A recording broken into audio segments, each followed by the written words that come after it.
पूछता है भारत नहीं, इनके मुंह पे थूकता है भारत। लेके आइए, इनका मुंह थूका जाएगा।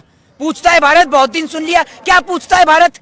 क्या पूछता है भारत? ये पूछता है कि देश के अंदर बहन बेटियों के साथ अत्याचार क्यों हो रहा है। भारत ये पूछता है देश का किसान सड़क पे क्यों बैठा है। भारत ये पूछता है कि आज देश के अंदर युवाओं को रोजगार क्यों नहीं मिल रहा। भारत ये पूछता है देश की संपत्तियों को क्यों नीलाम किया जा रहा है। पूछता है भारत, पूछता है भारत। ये नहीं पूछता भारत कि आप टीआरपी स्कैम घोटाला कैसे करते हैं। ये नहीं पूछता भारत कि मोदी जी क्या खाते हैं। ये नहीं पूछता भारत कि मोदी जी की मां ने कितने पैसे निकाले। ये नहीं पूछता भारत कि मोदी जी ने कौन से शौचालय में जाके टॉयलेट करी। ये नहीं पूछता भारत।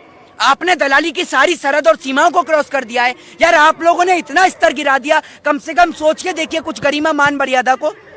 देश के अंदर कैसे विश्वास होगा लोगों को। वो कश्मीर से कन्याकुमारी तक बैठे लोग आपको देखते हैं, सुनते हैं, लेकिन आप तो दलाली में ऐसे मशहूर हो गए हैं कि कुत्ते भी एक बार को प्लेट चाट के चले जाते हैं, लेकिन आप तो वापस वहीं पे बैठे हुए हैं। कुत्ता भी जिसकी रोटी खाता है वो भी वफादारी करता है यार। आप लोग देश के साथ गद्दारी कर रहे हैं। सबसे पहले पुलवामा को लेकर 4 पंक्ति पढ़ूंगा कि पुलवामा में देश के वीरों ने जो जान देश पर वारी है। पुलवामा में देश के वीरों ने जो जान देश पे वारी है। ये दुश्मन की औकात नहीं, ये अपनों की गद्दारी है, ये अपनों की गद्दारी है। हमारे देश के वो तमाम नेता जो रहते इस देश में हैं, गाते इस देश में हैं, लेकिन पसंद उन्हें पाकिस्तान की बिरयानी आती है। उन चंद नेताओं के खातिर आज हमारे भारत माँ के जो वीर सपूत हैं वो शहीद हुए सरहद पर। एक बात मैं आपको बता दूं कि इस देश के अंदर सरहदों पर इस देश के किसान हैं, उनके बच्चे तैनात हैं वहां पर सरहदों पर। इस देश के मजदूर हैं, उनके बच्चे सरहदों पर तैनात हैं। जिस दिन सरहदों की रक्षा करने के लिए इस दिन नेताओं के बच्चे तैनात होने लग गए ना, उस दिन सरहदों पर कोई शहीद ही नहीं होगा। नेताओं के बच्चे नहीं है सरहद पर, इसीलिए वहां पर शहीद हो रहे हैं। और दूसरी ओर आपने बात करी अर्नब गोस्वामी जैसे दलाल पत्तल चाट पत्रकारों। ये ऐसे पत्रकार हैं जिन्हों को जितना बोला जाए उनके लिए उतना ही कम है। एक बात मुझे आप बताइए, जिस तरीके से अभी आपने देखा कि किसानों को लेकर जांच एजेंसी उनके घर पे पहुंचती है, पता करती है कि आखिर फंडिंग आ कहां से रही है। क्या एक बात मुझे बताइए, क्या वो संस्थाएं वहां जाकर जांच नहीं कर सकती? अर्नब गोस्वामी जो एकमात्र एंकरिंग किया करता था, आज वो कैसे ऑडी मर्सिडीज एक छोटा सा एंकर, एक पत्रकार 20 से 30 हजार 50 हजार 1 लाख रुपए महीना कमाने वाला पत्रकार कैसे ऑडी मर्सिडीज लैम्बोर्गिनी फरारी और जगुआर खरीद लेता है? क्या ये प्रश्न खड़ा नहीं होता? और कैसे एक एंकरिंग करने वाला पत्रकार अपना खुद का चैनल खोल लेता है? क्या इसकी जांच नहीं होनी चाहिए? कैसे एक पत्रकार करोड़ों रुपए की संपत्ति उसके पास आ जाती है? क्या इसकी जांच नहीं होनी चाहिए? एक बात आप मुझे बताइए, आप लोग कहते हैं सूत्रों के हवाले से पता चला। आज आप मुझे बताइए वो सूत्र आते कहां से हैं? कहां है वो सूत्र? मुझे बताइए उन सूत्रों का नाम। उन सूत्र के अंदर आपकी सरकार बताती है या आपकी कोई जांच एजेंसी है वो बताती है? आपको ये नहीं पता कि आपके एक सूत्र के कारण कश्मीर से कन्याकुमारी तक देश के अंदर दंगे हो जाते हैं। देश के अंदर एक भाई दूसरे भाई का सर कलम कर देता है और आप लोग इतना कहकर सिर्फ हाथ झाड़ लेते हैं कि सूत्रों के हवाले से पता चला है। आप लोग पत्रकारिता करते हैं, पत्रकारिता का स्तर इतना नीचे मत गिराइए कि आप लोगों को अब कहना पड़े कि माँ की कसम खा रहा हूं, इस बार सच्ची खबर दिखा रहा हूं, लेकिन कोई भी आपकी बात पर यकीन ना करे। तो ऐसा स्तर मत लाइए, इतना आपसे निवेदन है। की चैट में एक और बात लीक हो रही है, उसमें हो रहा है कि जज को खरीदने तक की बात की जा रही है। क्या कहेंगे ऐसे पत्रकार? कहना क्या है इसमें? आप तो खरीदने की बातें पढ़ रहे हैं। इस देश के अंदर हर चीज खरीदी जा रही है भैया, समझ रहे हैं आप? जितनी पाकिस्तान में संस्थाएं हैं नहीं ना, जितनी कंपनियां नहीं है, उससे ज्यादा हमारे साहब बेच चुके हैं। आप इस बात को समझिए। और आप बात कर रहे हैं जज खरीदने की।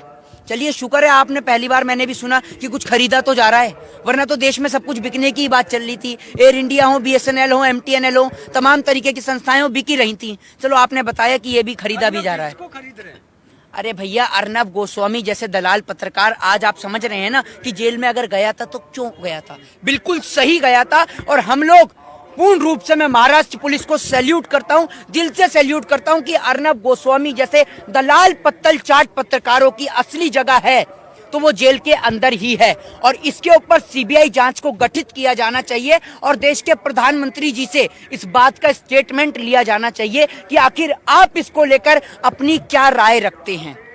और देश के तमाम नेता और देश के वो तमाम मंत्री जो अर्नब गोस्वामी की गिरफ्तारी को लेकर अपने बयान और अपनी टिप्पणी को लेकर कह रहे थे कि आज देश का चौथा स्तंभ खतरे में है। अरे क्या उस दिन इस देश का चौथा स्तंभ खतरे में नहीं होता जब गौरी लंकेश की हत्या की जाती है? क्या उस दिन इस देश का लोकतंत्र खतरे में नहीं होता जब सरेआम एक पत्रकार का गला रेंत दिया जाता है? क्या उस दिन इस देश का लोकतंत्र खतरे में नहीं होता जब सरेआम एक पत्रकार के पूरे परिवार को जान से मार दिया जाता है? या फिर लोकतंत्र जब ही खतरे में नजर आता है जब सरकार की दलाली करने वाले अर्नब गोस्वामी जैसे पत्तल चाट पत्रकार गिरफ्तारी की जाती है, तब लोकतंत्र आपको खतरे में नजर आ जाता है। आज एक बात मुझे बताइए, इस देश के लोगों ने नेशनल चैनल्स को देखना बंद कर दिया है। उसका कारण यह है कि इन लोगों ने अपना स्तर इतना नीचे गिरा दिया, इतना नीचे गिरा दिया है, सारे के सारे चैनल तो बिकाऊ हैं। चाहे आप जी न्यूज की बात कर लें, उसके मालिक हैं भारतीय जनता पार्टी के राज्यसभा सांसद सुभाष चंद्रा। दूसरी ओर आप अंबानी और अडानी के चैनल की बात कर लें, तीसरी ओर आप 2.25 आंख वाले बाबा रामदेव की बात कर लें। आज तमाम पत्रकारों को होड़ लगी पड़ी है। किसी पत्रकार को क्रिकेट कंट्रोल बोर्ड में मेंबर बनना है, तो किसी पत्रकार को बीसीसीआई में मेंबर बनना है, तो किसी पत्रकार को राज्यसभा सांसद बनना है। तो सारे के सारे पत्रकार किसी को राज्यसभा, किसी को बोर्ड में मेंबर, ये बनने के कारण आज ये देश को गुलाम बना रहे हैं। वो तो शुक्र मानिए, देश की आजादी के समय पर जब हम लोग जंग लड़ रहे थे उस समय इस देश की दलाल मीडिया नहीं थी, वरना राजगुरु सुखदेव भगत सिंह जैसे देशभक्तों का नाम भी ये लोग धूमिल कर देते और ये देश कभी आजाद नहीं होता, क्योंकि ये अंग्रेजों के हाथों भी बिक जाते। अर्नब गोस्वामी को अगर आप देखें तो अर्नब गोस्वामी वो दलाल पत्तल चाट पत्रकार है, जिस तरीके से आपने देखा है ना कि कुत्ते जैसे होटल के बाहर झूठी प्लेटों का इंतजार करते हैं ना, वही हाल इस देश के अंदर मीडिया का हो चुका है। आप ये देखिए, देश के प्रधानमंत्री जी लाखों करोड़ों रुपया, खरबों रुपया एडवर्टाइजमेंट पे खर्च कर रहे हैं। सुबह उठो तो फोन में वॉलपेपर इनका दिखाई देता है, दोपहर को रेल में पहुंचो तो वॉलपेपर इनका नजर आता है, फ्लाइट में पहुंचो तो वॉलपेपर इनका नजर आता है, मेट्रो में जाओ तो वॉलपेपर इनका नजर आता है। लाखों करोड़ों रुपया, खरबों रुपया ये खत्म करे जा रहे हैं। ये दहेज में लेके आए थे क्या हिंदुस्तान? इनके पिताजी को किसी ने दहेज में दिया है क्या हिंदुस्तान? जो हिंदुस्तान का पैसा उड़ाए जा रहे हैं। और देश के दलाल पत्रकार, आपने देखा है ना कौन कौन के, सभी को पता है, पूरे देश को पता है कि कौन कौन है ईमानदार। ईमानदार हैं, क्यों नहीं है ईमानदार? इस देश के अंदर बहुत से पत्रकार हैं जिनके कारण इस देश का चौथा स्तंभ अभी भी जीवित है, वरना जिस चौथे स्तंभ में कब की जंग लग चुकी है और कभी भी गिर सकता है यह देश का चौथा स्तंभ। अर्नब गोस्वामी के ऊपर अगर कार्रवाई नहीं हुई तो निश्चित तौर पर लोगों का विश्वास इस देश की न्यायपालिका से, इस देश की लोकतंत्र प्रणाली से पूर्ण रूप से हट जाएगा। देश के प्रधानमंत्री, देश के राष्ट्रपति, देश के गृह मंत्री, तीनों से निवेदन है कि अर्नब गोस्वामी जैसे पत्रकारों के खिलाफ कड़ी से कड़ी कानूनन कार्रवाई की जानी चाहिए, ताकि कोई भी इस देश के अंदर एक ऐसा मैसेज क्रिएट किया जाए कि चाहे इस देश का पत्रकार हो, चाहे इस देश के अंदर कोई भी व्यक्ति हो, जो भी इस देश की आंतरिक सुरक्षा के साथ में खिलवाड़ करेगा या किसी भी प्रकार का घोटाला करेगा तो उसको एक ही सजा दी जाएगी। जो सजा इस देश के गरीब व्यक्ति को दी जाती है, वही सजा इस देश के अंदर पत्रकार को भी दी जानी चाहिए। आप एक बात बताइए, पुलवामा अटैक की अगर जानकारी है तो आप इसको छोटी मोटी बात समझते हैं क्या? ये हमारे देश का मामला है और हमारे देश की सरकार, हमारे देश की सैटेलाइट ये तो बता देती है कि अगर पंजाब में पराली जल रही है तो उसका धुएं से यहाँ दिल्ली में पॉल्यूशन हो रहा है, लेकिन सैटेलाइट ये नहीं बताती कि आखिर कौन से इनके पिताजी वो यहाँ पर 350 किलो RDX और जेलेटिन लेकर घुस गए। आप एक रिवॉल्वर लगाकर दिल्ली का बैरिकेड क्रॉस नहीं कर सकते और वो 350 किलो RDX और जेलेटिन लेकर देश की सरहद के अंदर घुस जाता है। आखिर इसका जिम्मेदार है तो है कौन, ये बताइए आप मुझे। इस देश के अंदर इतने सारे केसेस पेंडिंग है, इतने सारे केसेस पेंडिंग है कि लोगों की सुनवाई नहीं होती है। और देश के अंदर बहन बेटियों के साथ हुए बलात्कार को लेकर सबसे बड़ी बात, सजा नहीं होती, सुनवाई नहीं होती। आप एक बात मुझे बताइए, आसाराम, राम रहीम, कुलदीप सिंह सेंगर, चिन्मयानंद, नित्यानंद आज तक बाहर क्यों घूम रहे हैं? क्यों जेल के अंदर इनको खाली बैठालकर रोटी खिलाई जा रही है? क्यों इनके लिए मौत का कानून नहीं आता? जब निर्भया के दोषियों को फांसी की सजा होती है, बहुत अच्छी बात है, तो इन तमाम लोगों को क्यों नहीं होती है? इस बात का आप जवाब दीजिए ना, क्यों नहीं देते आप इस बात का जवाब? इस देश के अंदर, इस देश के नेताओं ने जो इस देश के कानून की धज्जियां उड़ा रखी हैं। और आप एक बात बताइए, आपकी नजर में आपको लगता होगा कि ये व्हाट्सएप चैट है, अरे उन माओं से जाकर पूछिए, उन बेटियों से, उन बहनों से जाकर पूछिए, उस बच्चे से जाकर पूछिए, छोटे से बच्चे से जिसके पिताजी ने देश के खातिर पुलवामा में अपने प्राणों को न्यौछावर कर दिया। उससे जाकर पूछिए कि उसके पिता की जान की कीमत क्या है। और आप कह रहे हैं व्हाट्सएप चैट है। अरे आपकी नजर में व्हाट्सएप चैट होगी, हमारे लिए हमारे देश का आंतरिक मामला है। और जब बात हमारे देश की आएगी तो हम लोग अपने सीने को भी मातृभूमि के खातिर न्यौछावर करने के लिए तैयार हैं। और ऐसे लोग, ऐसे इस देश के गद्दार जो मातृभूमि के साथ में, उसकी सुरक्षा के साथ में खिलवाड़ कर रहे हैं, वो असल में अगर सबसे बड़े आतंकवादी हैं तो वो ऐसे लोग हैं, देश के आतंकवादी। जज को अगर खरीदने की बात चल रही है तो आप एक बात मुझे बताइए कि इस देश के अंदर अभी भी ऐसे जज हैं। एज अ लॉ स्टूडेंट मैं भी जुडिशरी पे बिलीव करता हूं, बट इस देश की सरकार, देखिए एक बात मुझे निश्चित तौर पर आप समझिए कि अगर जुडिशरी खरीदी जाती है तो क्यों खरीदती है और कौन खरीदता है।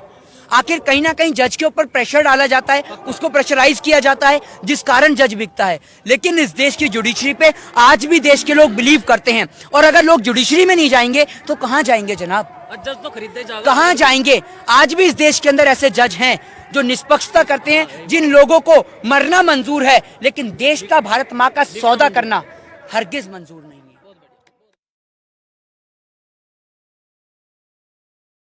पूछता है भारत नहीं, इनके मुंह पे थूकता है भारत। लेके आइए, इनका मुंह थूका जाएगा। पूछता है भारत, बहुत दिन सुन लिया। क्या पूछता है भारत?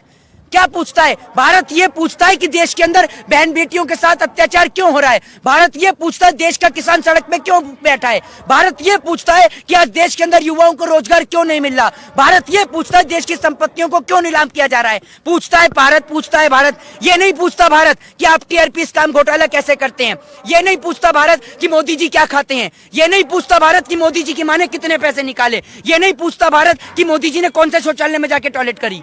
ये नहीं पूछता भारत।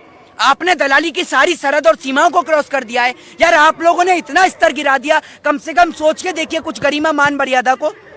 देश के अंदर कैसे विश्वास होगा लोगों को? वो कश्मीर से कन्याकुमारी तक बैठे लोग आपको देखते हैं, सुनते हैं, लेकिन आप तो दलाली में ऐसे मशहूर हो गए हैं कि कुत्ते भी एक बार को प्लेट चाट के चले जाते हैं, लेकिन आप तो वापस वहीं पे बैठे हुए हैं। कुत्ता भी जिसकी रोटी खाता है वो भी वफादारी करता है यार। आप लोग देश के साथ गद्दारी कर रहे हैं।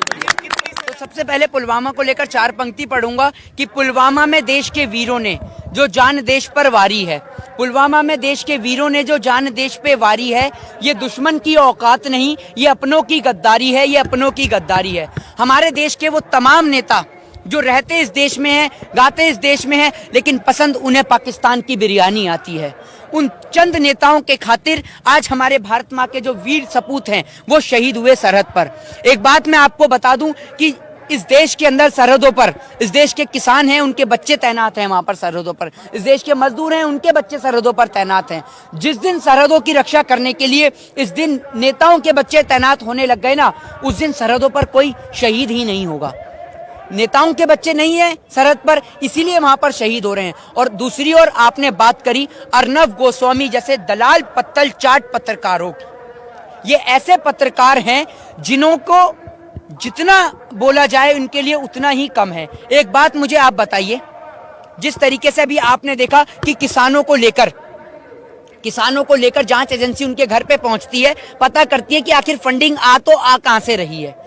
क्या एक बात मुझे बताइए, क्या वो संस्थाएं वहां जाकर जांच नहीं कर सकती? अर्नब गोस्वामी जो एकमात्र एंकरिंग किया करता था, आज वो कैसे ऑडी मर्सिडीज एक छोटा सा एंकर, एक पत्रकार 20 से 30 हजार 50 हजार 1 लाख रुपए महीना कमाने वाला पत्रकार कैसे ऑडी मर्सिडीज लैम्बोर्गिनी फरारी और जगुआर खरीद लेता है? क्या ये प्रश्न खड़ा नहीं होता? और कैसे एक एंकरिंग करने वाला पत्रकार अपना खुद का चैनल खोल लेता है? क्या इसकी जांच नहीं होनी चाहिए? कैसे एक पत्रकार करोड़ों रुपए की संपत्ति उसके पास आ जाती है? क्या इसकी जांच नहीं होनी चाहिए? एक बात आप मुझे बताइए, आप लोग कहते हैं सूत्रों के हवाले से पता चला। आज आप मुझे बताइए वो सूत्र आते कहां से हैं? कहां है वो सूत्र? मुझे बताइए उन सूत्रों का नाम। उन सूत्र के अंदर आपकी सरकार बताती है या आपकी कोई जांच एजेंसी है वो बताती है?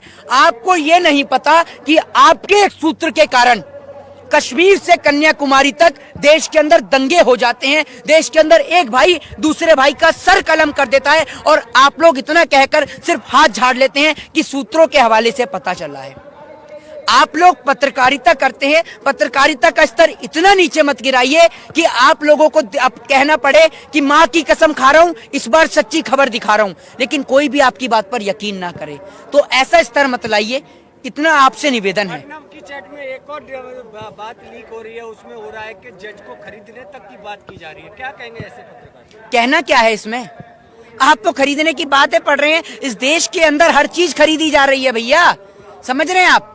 जितनी पाकिस्तान में संस्थाएं हैं नहीं ना, जितनी कंपनियां नहीं है, उससे ज्यादा हमारे साहब बेच चुके हैं। आप इस बात को समझिए। और आप बात कर रहे हैं जज खरीदने की। चलिए शुक्र है आपने, पहली बार मैंने भी सुना कि कुछ खरीदा तो जा रहा है, वरना तो देश में सब कुछ बिकने की बात चल रही थी। एयर इंडिया हो, BSNL हो, MTNL हो, तमाम तरीके की संस्थाएं हो, बिकी रही थी। चलो आपने बताया कि ये भी खरीदा भी जा रहा है। खरीद रहे हैं। अरे भैया, अर्नब गोस्वामी जैसे दलाल पत्रकार, आज आप समझ रहे हैं ना कि जेल में अगर गया था तो क्यों गया था? बिल्कुल सही गया था। और हम लोग पूर्ण रूप से, मैं महाराष्ट्र पुलिस को सैल्यूट करता हूं, दिल से सैल्यूट करता हूं कि अर्नब गोस्वामी जैसे दलाल पत्तल चाट पत्रकारों की असली जगह है तो वो जेल के अंदर ही है। और इसके ऊपर CBI जांच को गठित किया जाना चाहिए और देश के प्रधानमंत्री जी से इस बात का स्टेटमेंट लिया जाना चाहिए कि आखिर आप इसको लेकर अपनी क्या राय रखते हैं। और देश के तमाम नेता और देश के वो तमाम मंत्री जो अर्नब गोस्वामी की गिरफ्तारी को लेकर अपने बयान और अपनी टिप्पणी को लेकर कह रहे थे कि आज देश का चौथा स्तंभ खतरे में है। अरे क्या उस दिन इस देश का चौथा स्तंभ खतरे में नहीं होता जब गौरी लंकेश की हत्या की जाती है? क्या उस दिन इस देश का लोकतंत्र खतरे में नहीं होता जब सरेआम एक पत्रकार का गला रेंत दिया जाता है? क्या उस दिन इस देश का लोकतंत्र खतरे में नहीं होता जब सरेआम एक पत्रकार के पूरे परिवार को जान से मार दिया जाता है? या फिर लोकतंत्र जब ही खतरे में नजर आता है जब सरकार की दलाली करने वाले अर्नब गोस्वामी जैसे पत्तल चाट पत्रकार गिरफ्तारी की जाती है, तब लोकतंत्र आपको खतरे में नजर आ जाता है। आज एक बात मुझे बताइए, इस देश के लोगों ने नेशनल चैनल्स को देखना बंद कर दिया है। उसका कारण यह है कि इन लोगों ने अपना स्तर इतना नीचे गिरा दिया, इतना नीचे गिरा दिया है, सारे के सारे चैनल तो बिकाऊ हैं। चाहे आप जी न्यूज की बात कर लें, उसके मालिक हैं भारतीय जनता पार्टी के राज्यसभा सांसद सुभाष चंद्रा। दूसरी ओर आप अंबानी और अडानी के चैनल की बात कर लें, तीसरी ओर आप 1.25 आंख वाले बाबा रामदेव की बात कर लें। आज तमाम पत्रकारों को होड़ लगी पड़ी है। किसी पत्रकार को क्रिकेट कंट्रोल बोर्ड में मेंबर बनना है, तो किसी पत्रकार को BCCI में मेंबर बनना है, तो किसी पत्रकार को राज्यसभा सांसद बनना है।